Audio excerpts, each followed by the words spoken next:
Hello hello भाई, स्वागत है आपका आज की नई वीडियो में। आज हम लोग पढ़ने जा रहे हैं हम लोग के बहुत ही ज्यादा इंपॉर्टेंट टॉपिक्स के लिए, जो कि बीएसए में बहुत ज्यादा इंपॉर्टेंट है। पहला हो गया सुसंगत तथ्य एवं विवादक तथ्य की परिभाषा तथा विवेचना करनी। फिर हमें पढ़ना है तथ्यों की सुसंगति एवं तथ्यों की ग्राह्यता की परिभाषा की हमें विवेचना करनी। ठीक है, इंपॉर्टेंट टॉपिक है, एक एक करके पढ़ते हैं कि विवादक तथ्य आखिर होते क्या है, फैक्टेड इश्यूज क्या होते हैं।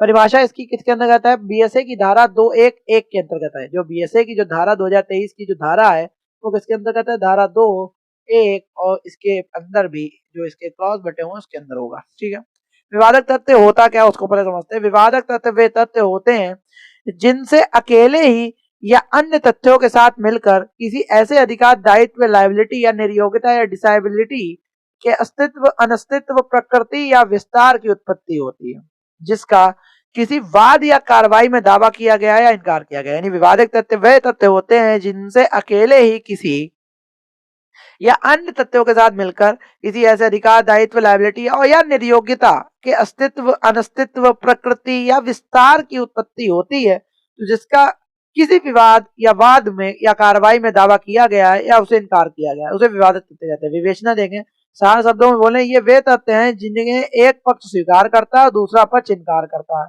इन्हें मुख्य तथ्य या प्रिंसिपल फैक्ट्स भी कहा जाता है।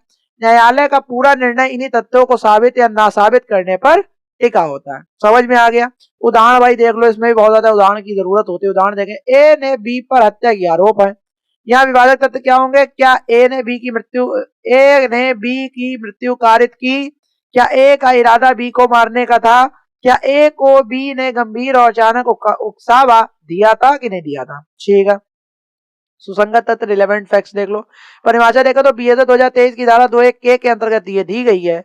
क्या कही गई? एक तथ्य दूसरे तथ्य से सुसंगत तब कहा जाता है जब वह इस अधिनियम बीएसए के प्रावधानों, जो कि धारा 4 से 50 में वर्णित किसी भी तरीके से उस दूसरे तथ्य से जुड़ा हो। विवेचना देखिए, सुसंगत तथ्य वे तथ्य हैं जो स्वयं मुख्यवाद यानी फैक्टेड इशू नहीं है, मतलब विवादक तथ्य नहीं है, लेकिन वे मुख्य विवाद को साबित करने में मदद करते हैं, मतलब जो एक तरीके से हेल्पिंग वर्ब का काम करते हैं किसी भी सेंटेंस में। इन्हें साक्षिक तथ्य यानी एविडेंशियरी फैक्ट्स भी कहा जाता है। उदाहरण के रूप में इसमें देख लो, ए ने बी की हत्या की। हत्या से ठीक पहले ए के हाथ में चाकू लेकर बी को कमरे की ओर दौड़ता देखा गया। यह तैयारी, प्रिपरेशन को दर्शाता है। बीएसए की धारा 6 के तहत यह एक सुसंगत तथ्य है। ठीक है भाई, तथ्यों की सुसंगति बनाम तथ्यों की ग्राह्यता, रिलेवेंसी और एडमिसिबिलिटी देख लो।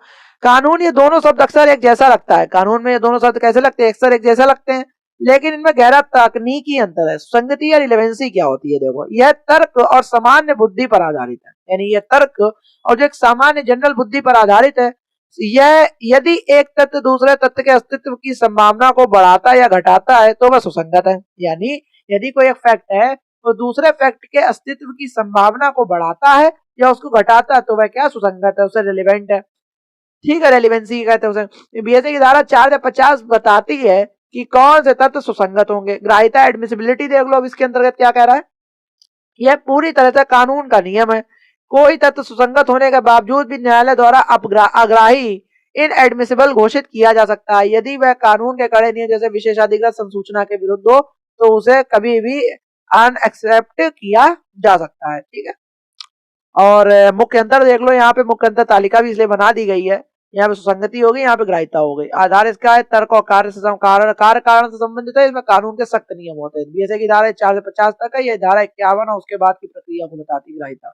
न्यायाधीश की शक्ति देखो तो यह तथ्यों के जुड़ाव पर निर्भर और न्यायाधीश तय करता है कि क्या रिकॉर्ड पर लेना है। और सिद्धांत क्या है? सभी सुसंगत तथ्य ग्राही नहीं होते, सभी ग्राही तथ्य समानता सुसंगत ही होते हैं। तो वही तथ्य लोग तो सुसंगत हो गए, जाहिर सी बात है।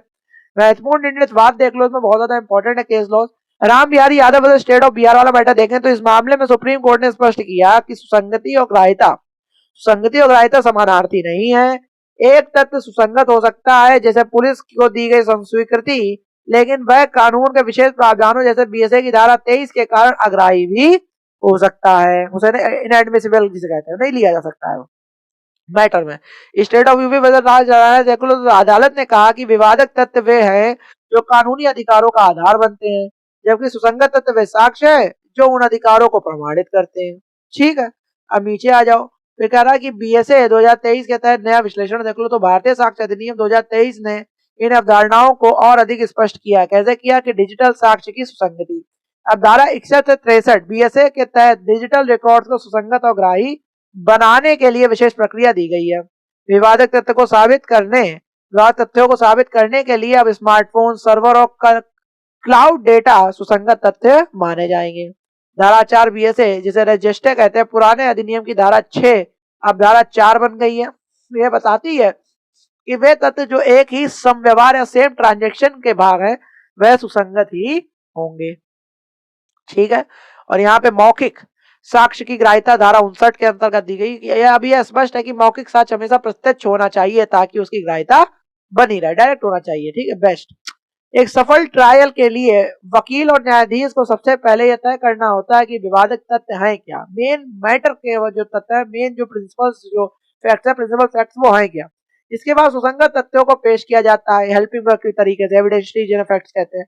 ठीक है, ताकि उन विवादों को सुलझाया जा सके। अंत में न्यायालय केवल उन्हीं तथ्यों को ग्राह्य मानता है जो कानूनी प्रक्रियाओं मर्यादाओं जैसे बीएसए को नियम के अनुसार ही पालन करते हैं। संक्षेप में फैक्ट इशू क्या साबित करना है, रेलेवेंट फैक्ट कैसे साबित करना है, एडमिसिबिलिटी क्या कानून इसे रिकॉर्ड पर लेने की अनुमति देता है या नहीं देता है। अगर देता है तो फैक्ट्स को रखा जाएगा, नहीं देता है तो फैक्ट्स को नेग्लेक्ट कर दिया जाएगा। और यहाँ पे हम लोग का ये टॉपिक भी समाप्त हो गया। मेरे हिसाब से आपको समझ में आ गया होगा क्योंकि बहुत ज्यादा इंपॉर्टेंट टॉपिक है हम लोग के एविडेंस लॉ के प्रोस्पेक्टिव से। ठीक है, और ऐसे वीडियोस आते रहेंगे आपके एविडेंस लॉ भी ऐसे के। तब तक के जय हिंद, जय भारत।